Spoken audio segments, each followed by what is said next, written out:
the COVID vaccines cause heart damage. We're finding out the messenger RNA does not break down and get out of the human body. It's circulating in the bloodstream at least 3 years after the shots. Probably about 500 to 600,000 Americans have died of the vaccine. It's worse than a war. Can you take people back to 2020? I still remember this video of you appealing to the Texas Assembly where you just said that no one is trying to ascribe any protocol to deal with this. They never discussed treating a COVID patient.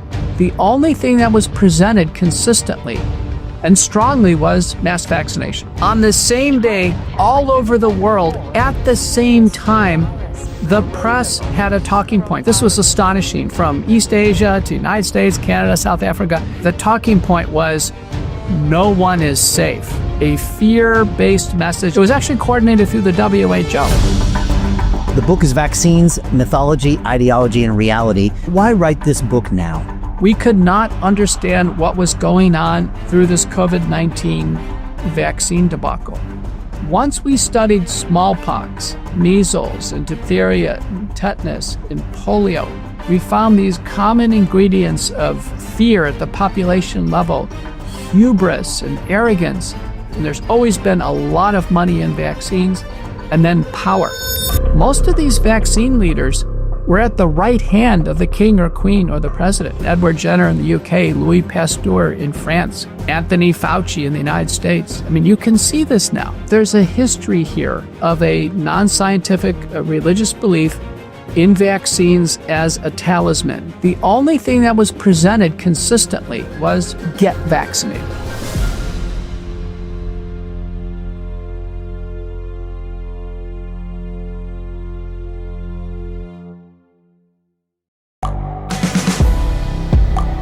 The world is changing.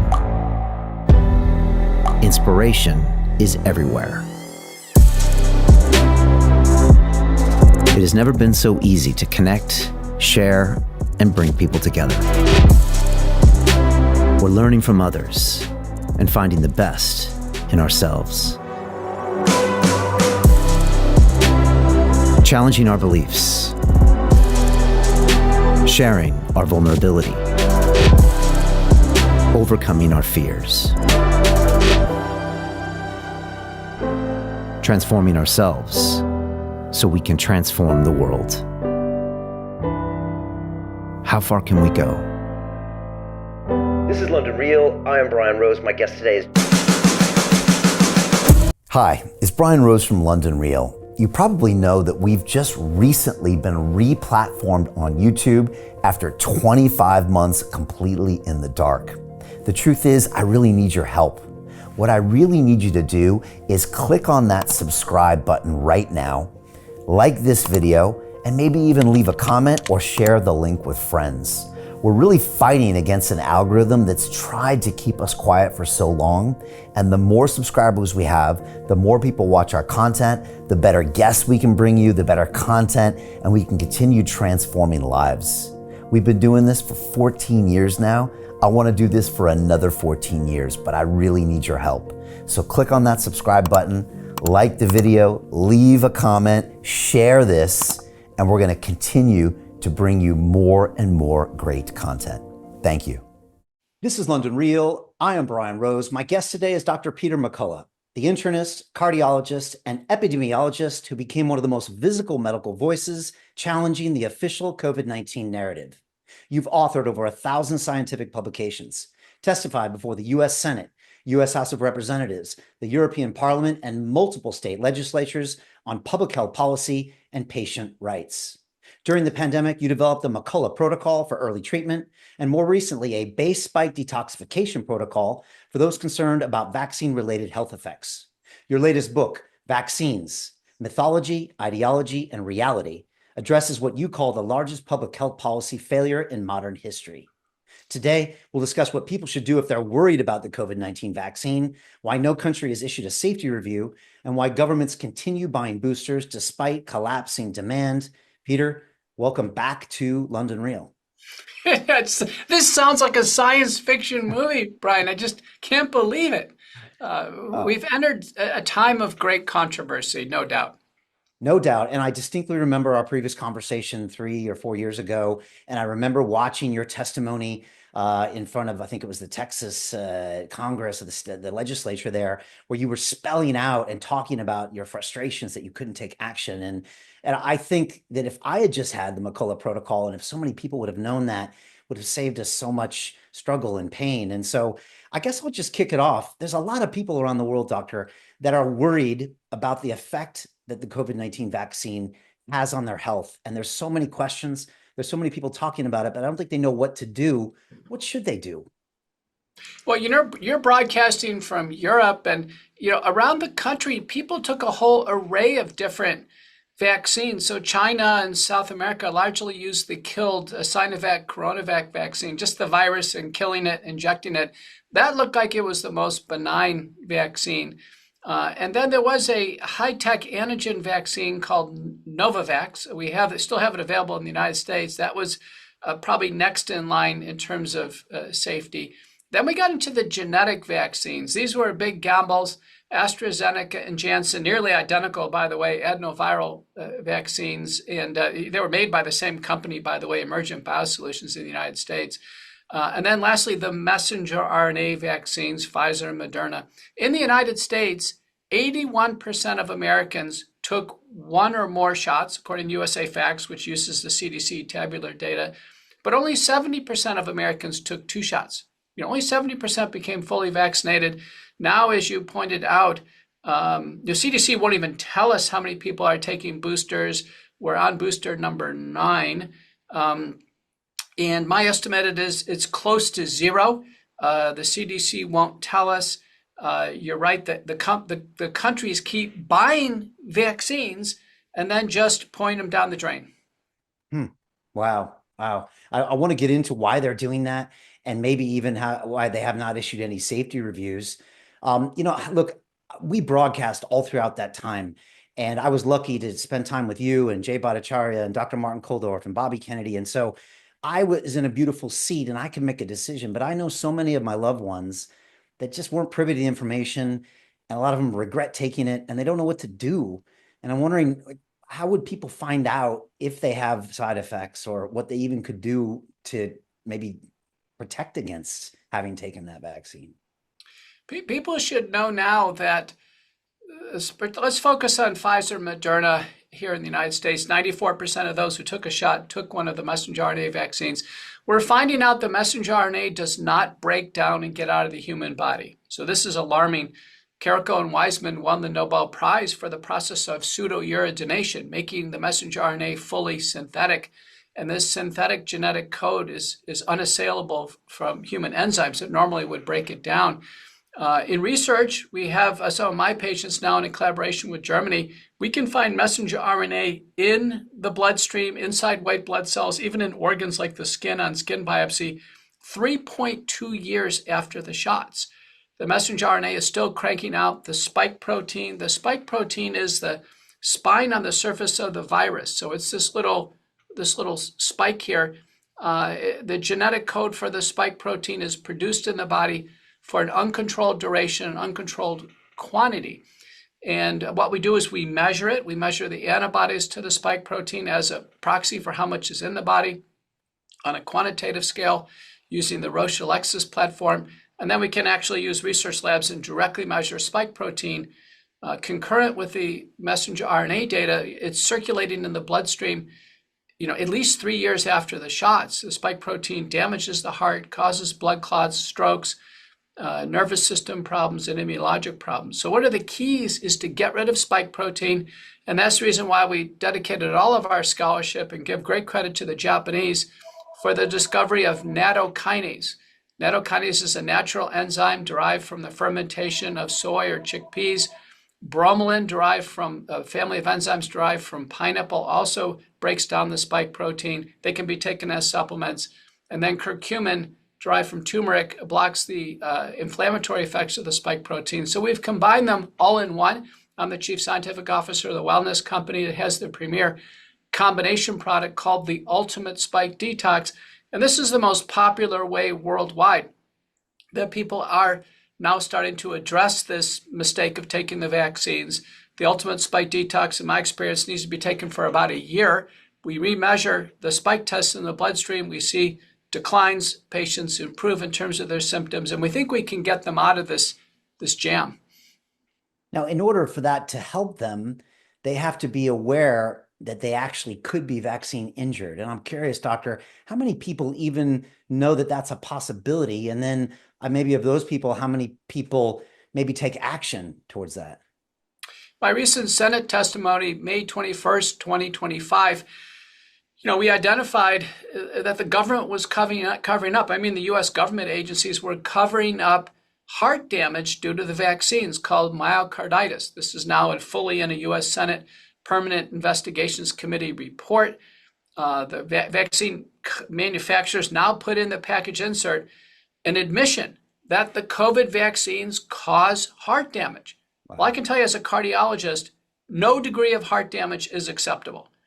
And so a recent Rasmussen survey, to address your question, after our Senate hearings, I was the lead witness, asked the United States public in a valid survey, and the answer was 51% of Americans now know the vaccines cause heart damage. So it's just slightly more than that of those who don't.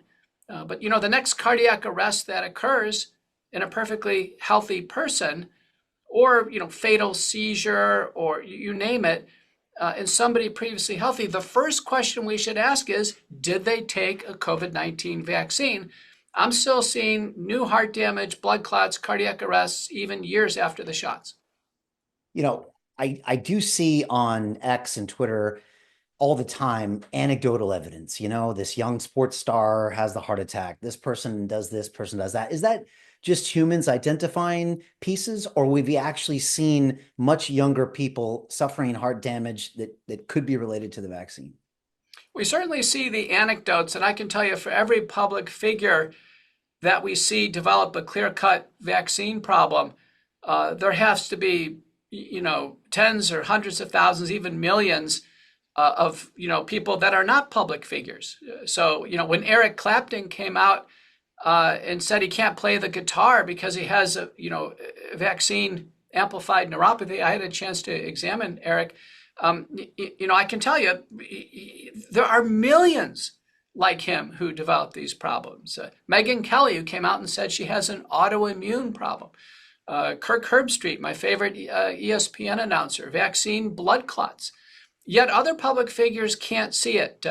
Former Dallas Cowboy great Deion Sanders takes the shots, public about it, develops vaccine blood clots in the legs, arterial and venous, needs amputations. I mean, this is a big deal. He had some altered anatomy and a family history of vascular disease to begin with, had no business taking shots. He did it.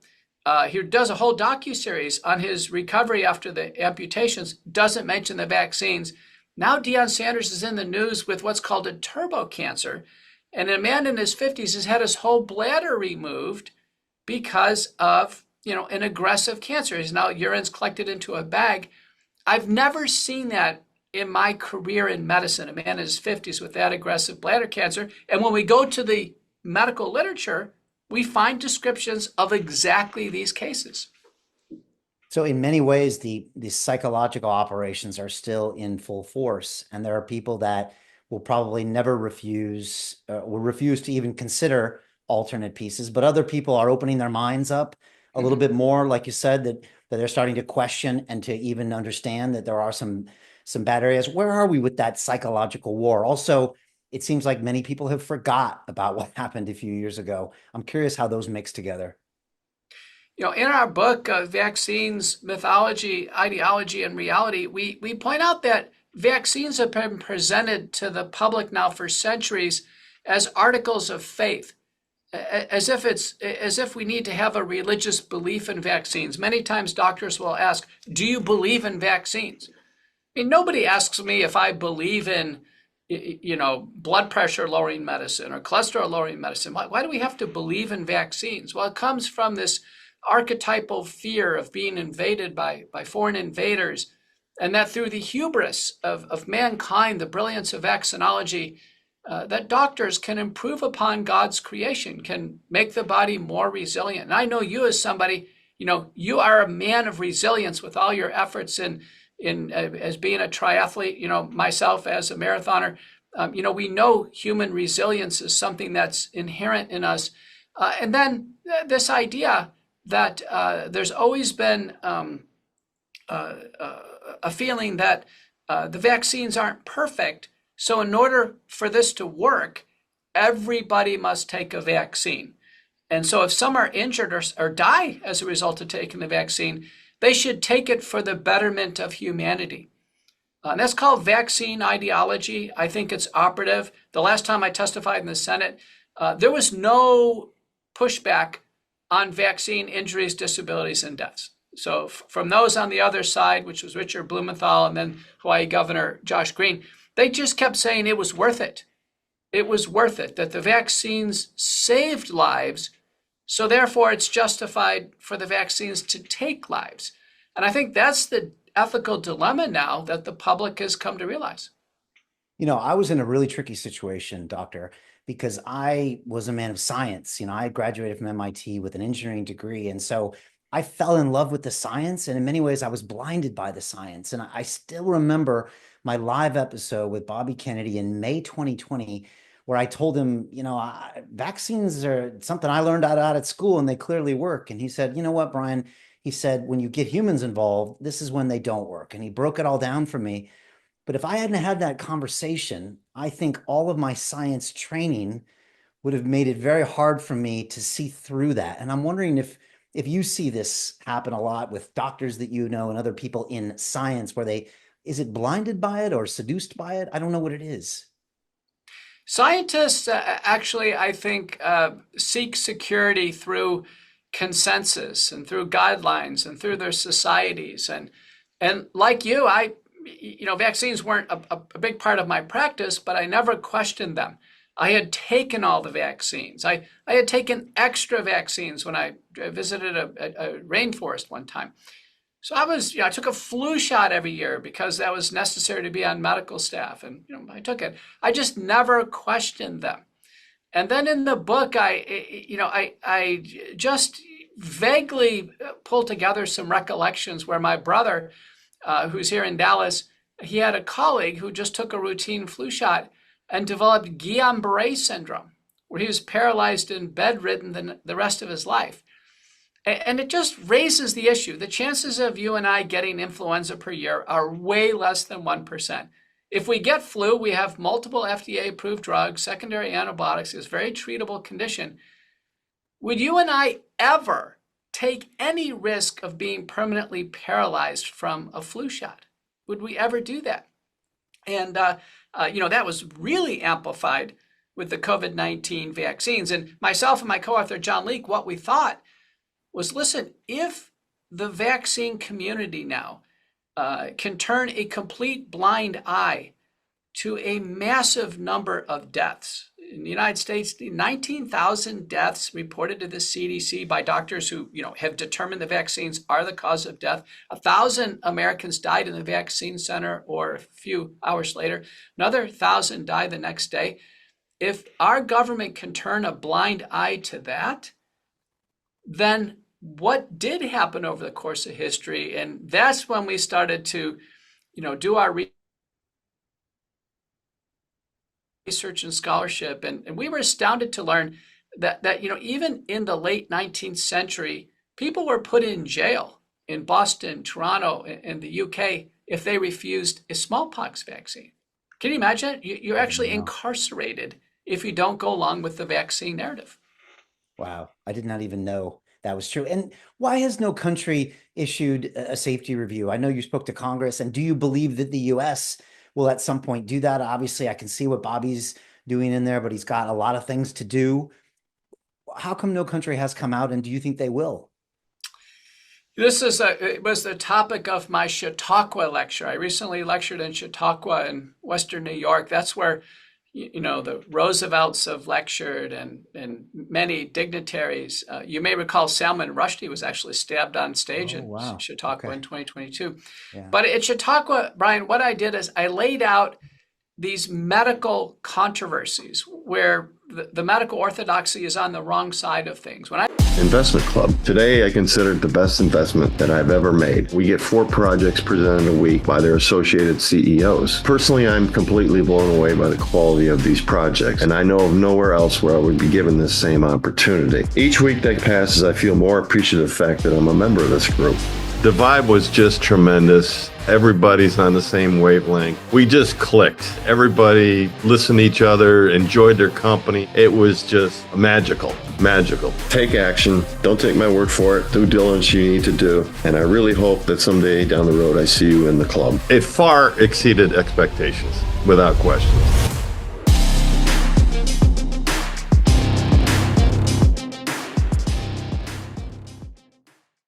Orthodoxy, the practicing medical community, the government agencies, pretty much the entire complex. And I pointed out that we had a cocaine epidemic. The first great cocaine epidemic was 1860 to 1920. Every medicinal made by Merck and Sanofi and all the drug companies was derivatives of cocaine. Cocaine was in Chianti wine, Coca-Cola. And all the journal articles were all about the salutary effects of cocaine. William Halsted, the father of modern surgery, became a cocaine addict because he was using it as an anesthetic and also self-experimenting. Sigmund Freud became a cocaine addict. So this was so bad that the doctors weren't doing anything about this.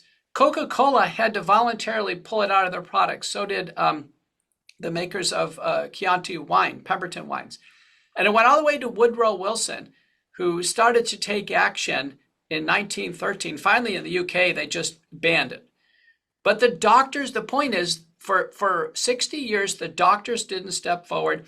There was one paper published in JAMA, our major medical journal in the United States, that expressed any concern about the rampant addictive properties of cocaine used in modern medicine. So that was the first example of 60 years the medical community could not rein it in on safety. The next example is smoking. Now, smoking, I put that 1920 all the way to at least 1964. And we had Sir Austin Bradford Hill, as well as William Dowley in the UK, present compelling data that smoking causes lung cancer. They presented it. They did a follow-up study. It was convincing. The entire medical community rejected them because the doctors were smoking, the nurses were smoking, and Philip Reynolds and RGR had doctor smoking promotional campaigns. Yeah. Everyone smoked at the CDC and the NIH and the FDA and the MHRA, the Medical Research Council. So they were rejected. In fact, the tobacco companies went after these guys with a vengeance. They were smeared and canceled and professionally destroyed. This went all the way to 1964. And Luther Terry, the Surgeon General, calls all the chiefs of medicine to Washington and says, I got bad news for you. Smoking causes lung cancer. They still can't accept this. And then finally, in 1972, the AMA has its first educational campaign about the hazards of smoking. So let me tell you, on cocaine and smoking, doctors were on the wrong side of those arguments, and it took decades. Now they're deeply on the wrong side of these COVID-19 vaccines. And I don't know how long it's going to take. We're 5 years into the vaccine debacle. I remember seeing these old Lucky Strike ads where 3 out of 5 doctors recommend Lucky Strike unfiltered cigarettes. And they're just shocking to read, and I guess it shows you the level of brainwashing then, and it's alive today. Right. Most people think of the lockdown and the pandemic and COVID as this distant memory, but I think most people will believe that something like it will happen again, if not in our lifetime, maybe in the next decade. And I'm just wondering if we still haven't admitted these effects, how much in danger are we of repeating the same thing, or are we much more aware, or is that really just being oblivious? We've had predictions from Tedros Ghebreyesus at the WHO, Anthony Fauci, Ashish Jha, former White House coordinator, Bill Gates. They all say there's going to be another pandemic. They call it Disease X. All the experts agree it's going to come out of a biolab. It's not coming out of nature. It's going to be just like SARS-CoV-2, which came out of the Wuhan Institute of Virology. All the U.S. intelligence agencies agree it's a man-made virus. There's going to be another one. That these biolabs are proliferating. They're all over the world. There are leaks. There's well-documented hundreds of leaks. Sooner or later, a bad pathogen's going to get out, and then we're going to be off to another pandemic. These shouldn't come up, once every 100 to 200 years, not every several years. On top of that, we can see how this biopharmaceutical complex now is gaming the system. So if there's enough fear and messaging on an outbreak, then governments will be, in a sense, seduced to buy large quantities of vaccines, and then this biopharmaceutical complex, they financially benefit. There's really trillions involved when we're talking about the WHO, the World Economic Forum, United Nations, Gates Foundation, Rockefeller Foundation, Wellcome Trust, all the regulatory agencies and the companies making the products. There's trillions of dollars involved. So let me give you an example. Monkeypox outbreak. Well, we got to the point where Biden declared a national and public health emergency for monkeypox. That was enough to trigger purchase of the Jynneos monkeypox vaccine. Nobody took it, but the company was rewarded with a massive contract. So, mission accomplished. There was enough of a monkeypox scare to make this happen. Next one has been bird flu or avian influenza. The same thing. There's been enough fear to trigger purchase of vaccines. The EU purchased a massive number of human bird flu vaccines. And now we're seeing the emergence of the chikungunya virus borne by mosquitoes in China. And guess what? There was a new vaccine that just came to market a few months ago. So you can start to see the business model of pandemics and then mass vaccination. And the purchaser is government. So you don't even have to market it to the public. And now they've had a great case study in psychological operations. It worked pretty well, and they've learned things. They're really very good at messaging and repetition and all the other aspects of those they call fifth generation psyops. So I guess they've learned and they're ready to deploy again. It looks like it. You can see some of these tactics. One of them is called flooding the zone. We highlight this in my first book, Courage to Face COVID-19. So let me give you an example, Brian. So in 2020, on the same day, all over the world, at the same time, the press had a talking point. This was astonishing, from East Asia to United States, Canada, South Africa. And in 2020, the talking point was, no one is safe. A fear-based message, and then some B-roll of some, grisly people wearing masks or in body bags. No one is safe. And so people have said, listen, how is that coordinated? Across all that, and investigative attorney Lisa Myron from Toronto believes it was actually coordinated through the WHO. WHO has over 190 member nations, and they have over what's called 140 national focal points. That is communication nodes. One in the United States is in Washington called PAHO, the Pan American Health Organization. So that's how these messages come out simultaneously like that. So it kind of synchronizes the world.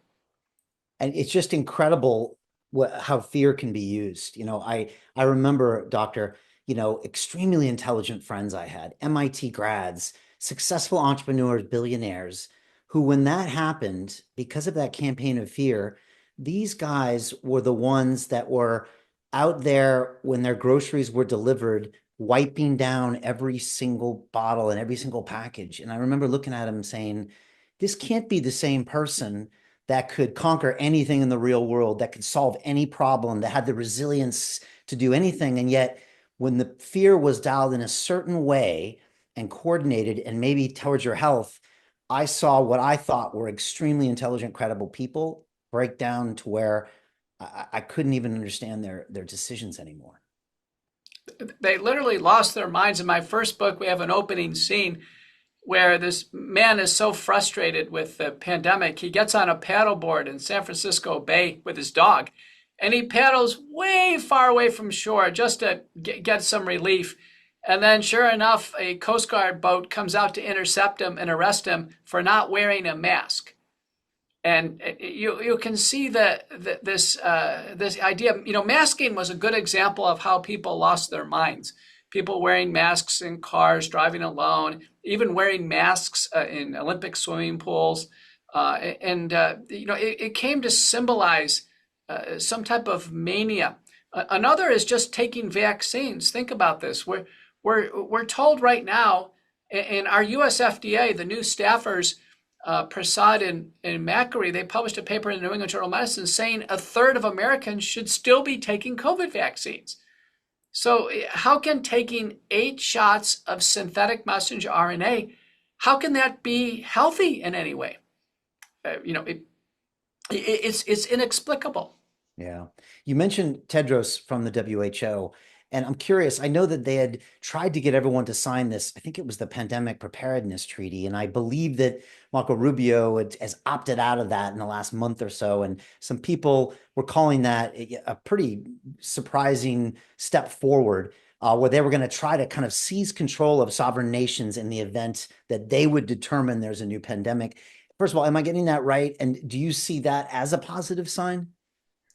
Well, we had the Pandemic Treaty Alliance International Health Regulations. The United States didn't sign off at the last minute. It was Trump, and you're right, because the Department of State and USAID, our representatives, they pulled out. Kennedy, wanted us to pull out, and that was the right move. But, the UK signed on to it. So did all the other countries. What it does now is it gives, binding by international law, the WHO the ability to declare a pandemic, to declare contagion control measures like locking down, masking, and then the WHO can conduct and direct a global mass vaccination program. And this isn't just for human disease. They want dominion over all plants, animals, and humans. So the WHO is part of this incredible power grab that we're seeing worldwide, and this tension between globalization and then resistance to it. Doctor, you mentioned kind of, the history of the medical establishment not being able to recognize the cocaine issue, the tobacco issue, but is there any historical precedent for this entire vaccine debacle? Nothing close to it. I just can't imagine convincing the entire world to do something. Like you, I travel the world. There's great differences from country to country. You can't get countries to agree on anything. How the entire world fell into mass vaccination. The estimation is probably about 2/3 of the world's population took a vaccine.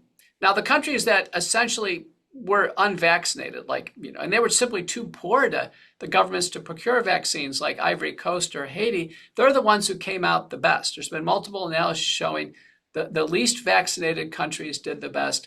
The most heavily vaccinated countries did the worst. And the countries that are fair about the data, like the Czech Republic, show it's among the vaccinated who are having difficulties with fertility and fetal loss and all-cause mortality skyrocketing. Because the vaccines contribute to cardiovascular mortality, to cancer outcomes, as well as the other fractions, all-cause mortality in 12 studies now is rising as a result of mass vaccination. Wow.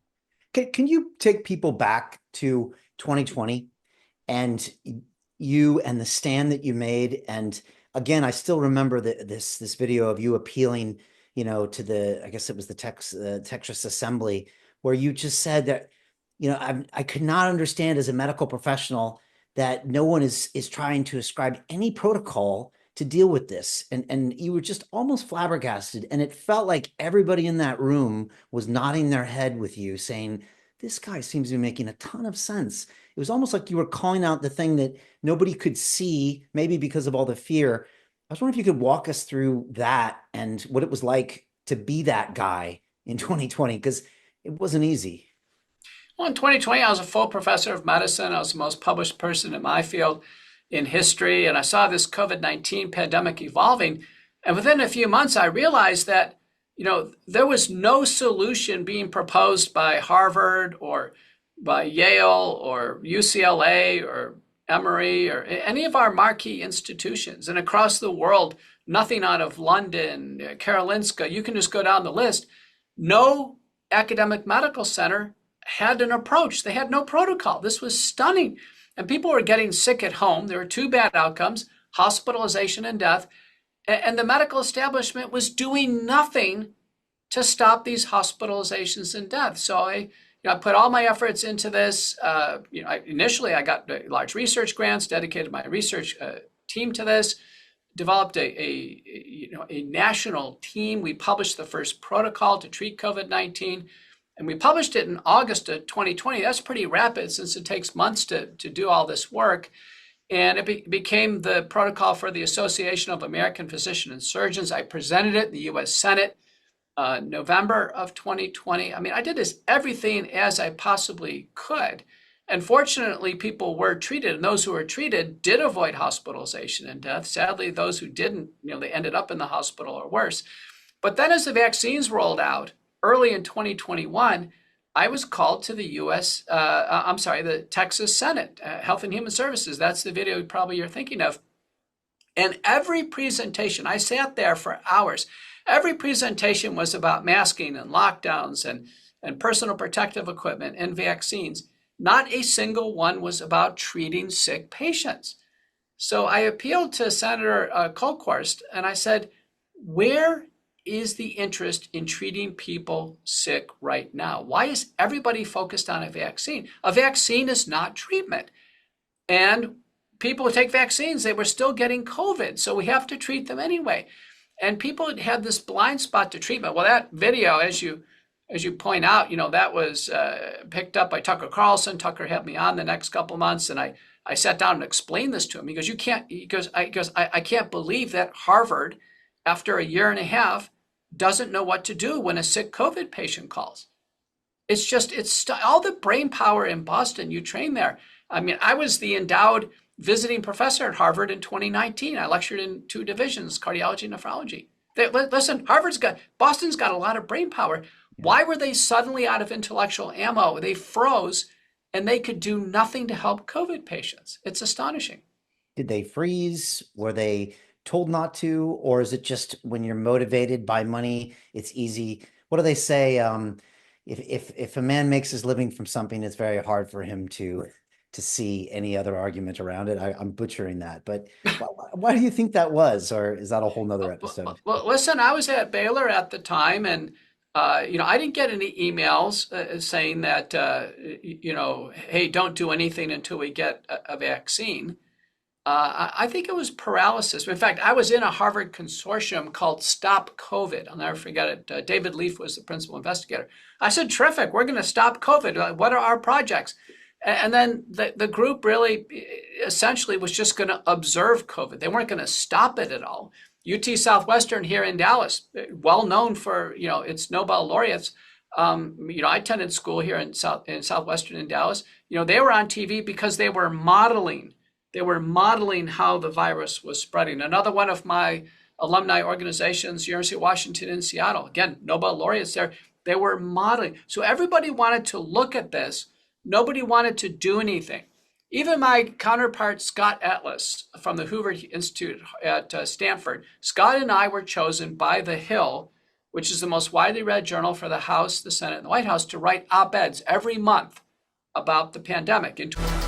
What the London Real Investment Club actually does for you, it gives you the keys to open that door to the inside deals. In the last 3 weeks, I've participated in 3 incredible deals: a layer 2 Bitcoin protocol, an incredible AI protocol. The deal flow is beyond what I expected. I don't think I've ever seen a model like this that just gives average folks the opportunity to be behind the deals. And that's exactly what we've done. Not only that, you get to hang out with Brian Rose every week. And for me, that was huge because I look at Brian as somebody who's not only an expert in the space, and I think is on the leading edge, but just the leading edge of thought with London Real and the work he's doing there. To anyone who's taking a serious look at this, I know it's a big decision. It was a big decision for me and my family, and it is one of the best decisions I've ever made. So I wish you all the best and hope you come join us.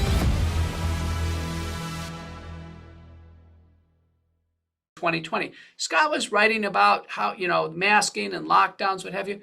I was writing about how are we going to treat this to get people through the illness. And so you can tell that and Scott wrote a book. He was ultimately invited in the White House for 9 months with Trump.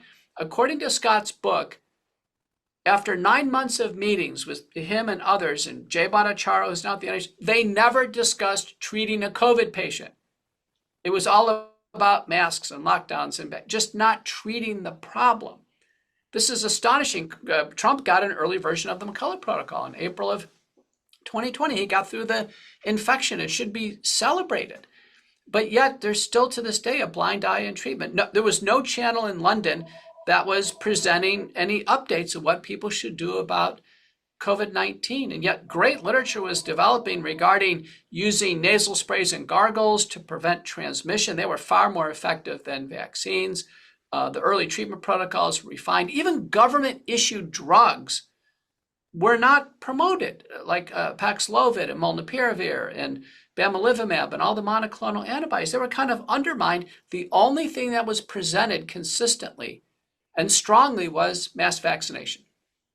And can you remind us a little bit about the McCullough protocol? Because as I remember you describing it to me, it seemed like some really practical, things like you just said, with the gargling and the nasal cleansing and some other basic pieces that I wish I would have known that, but I wasn't privy to that information. What was it?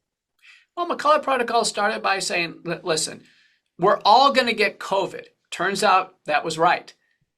All this, wearing masks and everything was predicated on the fact that you could avoid getting COVID. Turns out everybody got it. 97% of people serologically got COVID. So it started out with the right premise. We're going to get it. Okay, so just get ready for it. And then the next step was risk stratification, meaning it's seemingly a very mild illness. And largely people under 50, we didn't need to do anything. In fact, largely we didn't treat anybody under 50. But if they were, under 50 or over 50, we start to have problems: obesity, heart disease, lung disease, kidney disease, cancer, elderly. That's where the risks were high enough for hospitalization and death. We should do something. Well, what can we do? Open the windows, air out the house. All the transmission just about occurred in the home. Rebreathing the virus was re-amplifying the inoculum. So we need fresh air. I used to get my patients outside, front porch, back porch, all the time. Just don't stay in the house and keep rebreathing the virus. Nasal sprays and gargles. Turned out everything worked. Saline, dilute iodine, xylitol-based. Multiple clinical trials. Super important. Twice a day for prevention, and then you can accelerate every 4 hours in acute treatment. There were even randomized trials of nasal sprays and gargles in the hospital, and they improved outcomes. Yet hospitals didn't adopt nasal sprays and gargles. After that, it was nutraceuticals and supplements. We had very good data. Every study done showed vitamin D was preventive and therapeutic at higher doses. Vitamin C, zinc. We used quercetin, had positive data. In Asia, they used other forms of medicinal and culinary herbs. And then an over-the-counter drug in the United States, famotidine. Huge University of Virginia study showed that as an antihistamine, that had benefit. After that, we moved into the antivirals, and there was always a choice. And this is where all the focus was, but there was always a choice: hydroxychloroquine, ivermectin, and when they came online, Paxlovid and Molnupiravir. And the antivirals were neither necessary nor sufficient, yet everybody wanted to focus on the antivirals. After that, antibiotics, very important, azithromycin or doxycycline, aspirin, corticosteroids for inflammation, colchicine for inflammation, and then... To continue watching the rest of the episode for free, visit our website londonreal.tv or click the link in the description below. Most people will never see this opportunity. Dubai luxury transformation projects have historically delivered 40 to 90% annual returns. That is incredible. These were once reserved only for insiders with access. I spent 15 years on Wall Street, and I learned this: the biggest returns always go to the people who get the call first. Now, you finally can. We've just received a brand new project with major upside potential. Allocations move fast. Click the link, apply now, and speak to my team. This is your chance to see what others never will.